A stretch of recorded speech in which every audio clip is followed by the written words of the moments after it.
తెలుగు మాసాలు అయినటువంటి చైత్రం, వైశాఖం, జ్యేష్టం ఇత్యాది 12 తెలుగు మాసాలకి వాటికి ఆ పేర్లు ఎలా వచ్చాయి అంటే, పౌర్ణమి నాడు చంద్రుడు ఏ నక్షత్రంలో అయితే సంచరిస్తూ ఉంటాడో ఆ మాసానికి ఆ నక్షత్రం పేరు పెట్టడం జరిగింది. అది ఎలాగా అంటే, పౌర్ణమి నాడు చంద్రుడు చిత్తా నక్షత్రంలో సంచరిస్తూ ఉన్న మాసానికి చైత్ర మాసం అని, అదేవిధంగా పౌర్ణమి నాడు చంద్రుడు విశాఖ నక్షత్రంలో సంచరిస్తూ ఉంటే ఆ మాసానికి వైశాఖ మాసం అని, పౌర్ణమి నాడు చంద్రుడు జ్యేష్ఠ నక్షత్రంలో సంచరిస్తూ ఉంటే ఆ మాసానికి జ్యేష్ఠ మాసం అని, అదేవిధంగా పౌర్ణమి నాడు చంద్రుడు పూర్వాషాఢ నక్షత్రంలో సంచరిస్తూ ఉన్న మాసానికి ఆషాఢ మాసం అని, అదేవిధంగా పౌర్ణమి నాడు చంద్రుడు శ్రవణ నక్షత్రంలో సంచరిస్తూ ఉంటే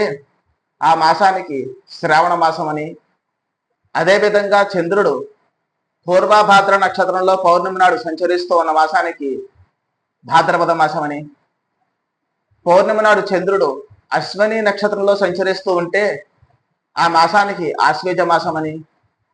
పౌర్ణమి నాడు చంద్రుడు కృత్తికా నక్షత్రంలో సంచరిస్తూ ఉంటే ఆ మాసానికి కార్తీక మాసం అని, పౌర్ణమి నాడు చంద్రుడు మృగశిర నక్షత్రంలో సంచరిస్తూ ఉన్నట్లయితే ఆ మాసానికి మార్గశీర్ష మాసం అని, అదేవిధంగా పౌర్ణమి నాడు చంద్రుడు పుష్యమి నక్షత్రంలో సంచరిస్తూ ఉన్న మాసానికి పుష్యమాసం అని, అదేవిధంగా పౌర్ణమి నాడు చంద్రుడు మఖా నక్షత్రంలో సంచరిస్తూ ఉన్న మాసానికి మాఘమాసం అని, అదేవిధంగా చంద్రుడు పూర్వ పలుగుని, దానినే పొబ్బ అంటారు, ఈ పూర్వ పలుగు నక్షత్రంలో సంచరిస్తూ వచ్చిన పౌర్ణమి కలిగిన మాసాన్ని పాల్గొన మాసం అని వాటికి ఆ పేర్లు పెట్టడం జరిగింది. అయితే